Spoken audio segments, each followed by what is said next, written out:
자, 질문에 대한 답변을 해드릴게요. 일단 이제 물어보신 건 스토퍼스 한 번에서 정리입니다. 첫 번째, 두 번째 줄을 같이 읽어보면 자유무역 혹은 수입제에 대한 관세 부과로 라고 되어 있고, 한 재화의 상대 가격이 상승하면, 그러니까 어떤 이유로 인해서 한 재화의 상대 가격이 올라갔을 때 그 재화에 집중적으로 사용되는 생산 요소가 있으면, 예를 들면 이게 만약에 이 재화에 집중적 사용되는 생산 요소가 만약 노동이라면 노동의 실질 가격은 실질 임금이겠죠. 이게 올라가고, 다른 생산 요소는 보통 이제 자본이니까 자본의 실질 가격 또는 임대료는 실질 임대료는 하락한다. 이게 스토퍼스 하머스 정리의 개념이거든요. 그래서 보통 이제 그림을 그리게 되면 X하고 Y 있을 때 이렇게 생산 가능 곡선이 있는 상태에서 이렇게 생산 가능 곡선 있고, 여기서 이제 생산점 찾는 거거든요. 그래서 우하형 직선 있을 때 여기 이제 PY분의 PX, 여기 이제 X의 상대 가격이잖아요. 그럼 여기서 지금 생산을 하고 있는 거죠. 그럼 PY분의 PX 만약 커지면 이게 여기로 갈 거 아니에요? 가파르게. 그럼 생산점이 이렇게 이동할 거예요. 이렇게. 그런 가운데 발생하는 거를 이제 슈퍼사머의 정리라고 하는 거예요. 그럼 이제 이게 변하는 이유가 어떤 경우냐? 다양한 이유가 있을 수 있다는 거예요. 다양한 이유. 그래서 이거 지금 X제가 수출제라고 하면 수출제의 가격인 PX가 변하거나, Y가 수입제라고 하면 수입제 가격인 PY가 변하거나. 그럼 보통 이제 관세를 부과할 때 보면 요 대국인 경우가 있고 소국인 경우가 있잖아요. 근데 보통 이제 소국 같은 경우의 특징은 국제 가격이 변하지 않죠. 반면 대국은 국제 가격이 변하겠죠. 그래서 보통 이제 수입제에 대한 관세 부과를 했을 때, 이때 대국 같은 경우는 수입제 세계 수요가 주기 때문에 수입제 가격이 내려가게 되고, 소국은 변화가 없죠. 그럼 현재 여기서 어떻게 돼요? 수입제 가격이 PY니까 이게 내려가게 되면 이게 가파르게 커지니까 이게 노란 색깔로 바뀐다라고 보시기 때문에 보통 이제 대국인 경우로 기억하시면 제일 편할 거예요. 대국이 수입제에 관세를 부과해서 세계 시장에서 수입제에 대한 수요가 줄어서 수입제 국제가 하락하고, 이따라 수출제가 X제니까 상대 가격이 상승하여 이게 이제 PY분의 PX가 커진다는 거죠.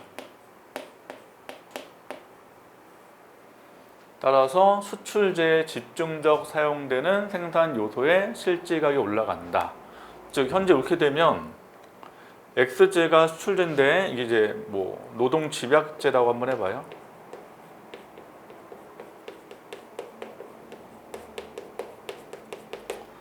Y는 자본 집약제라고 한번 해봐요.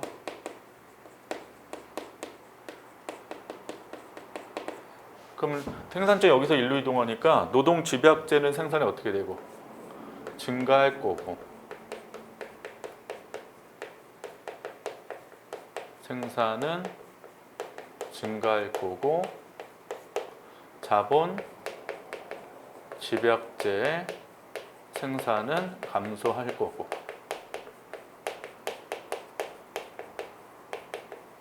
자, 이것 때문에 이제 노동시장과 자본시장에 영향을 줍니다. 그래서 노동시장 같은 경우에는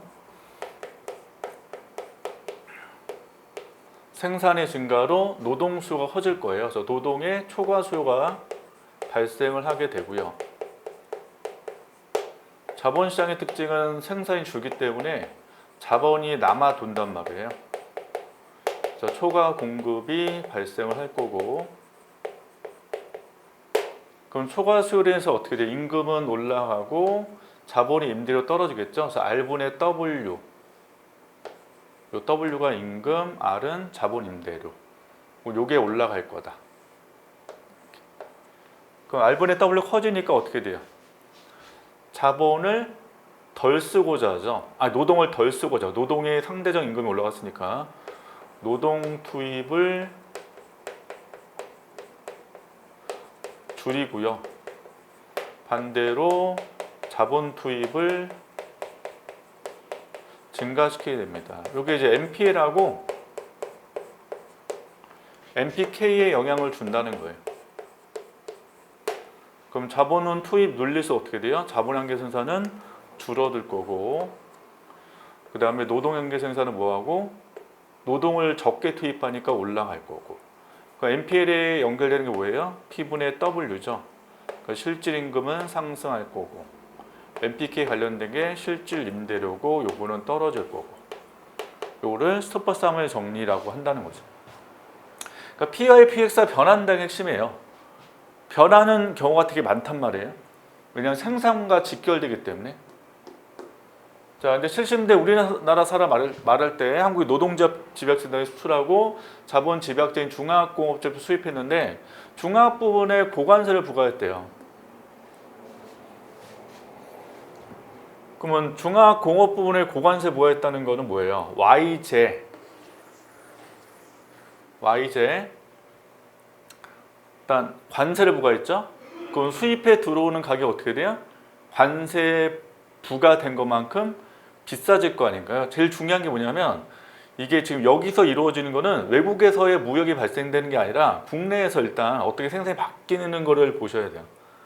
그래서 지금 요 PY 국내에서는 어떻게 돼요? PY에다 관세를 더한 것만큼 비싸질 거 아니에요? 그럼 위가 커지니까 작아지기 때문에 여기 어떻게 된다? 이렇게 이동한다는 거죠. 이쪽 방향. 그래서 고관세 부과하면서 수입제 국내 소비 가격이 상승하고 생산이 변한 게 중요해요. 여기서 일로 바뀌는 거. 그러니까 자본 집약제 쪽은 어떻게 되고 생산이 증가하고 노동 집약제 쪽은 생산이 줄어들기 때문에 이 단계를 보게 되면 어떻게 돼요? 반대로 P분의 R은 커지고 P분의 W는 떨어지겠죠. 그래서 수입제 집중제 사용되는 자본의 실질 가격은 올라가고 아까 얘기한 수출제 관련된 경우는 노동의 실질 임금은 떨어지겠죠. 이렇게. 그러니까 요거랑 개념이 매칭되는 거예요. 일단 제일 중요한 게 국내에서 생산이 어떻게 바뀌는지가 제일 중요해. 생산이 어떻게 바뀌는지.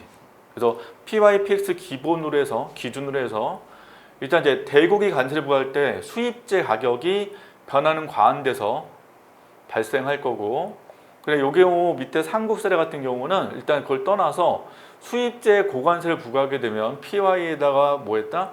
텍스를 더한 것만큼 국내에서 생산의 변화가 발생한다는 거죠. 그래서 개념에서는 수입제에 대한 관세 부과로 한 재화의 상대 가격의 상승.